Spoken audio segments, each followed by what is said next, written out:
Panahon sa Pasko, mosab kuno ang higayong kusog ang pagpamasada sa kadaghan sa mga pasahero.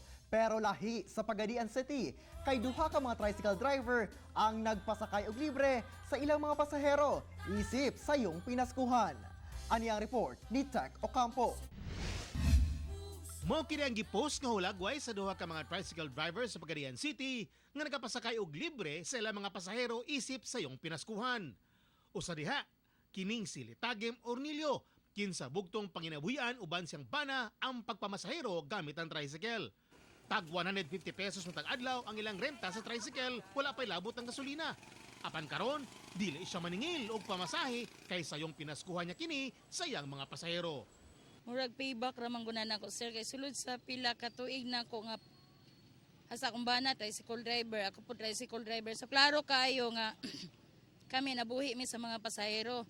Si Eddie Fuentes, gusto man kunong mutabang sa mga kabus, dili man usab niya mahimo kay usasab siya kakabus. Busa, pagpasakay og libre na lang ang iyang itabang isip pinaskuhan sa iyang mga pasahero. Diha na lang ako gipamaagi sa tricycle. Gibutang na ko ang libreng sakay para makaabil tong bisan pagkwartahan pa or pobre pa.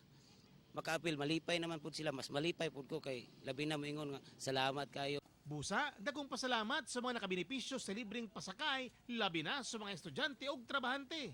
Dako kay itong tabang sa mga isip mga estudyante kay makasave mi sa mo ang pamilitay taga-adlaw sa ilang gibuhat diyon. Salud jud kay mi sa ila sir. Kay nana karon no, wala tay kwarta di. Mas may maka napoy libre nga atong masakyan. Nindot po na nana.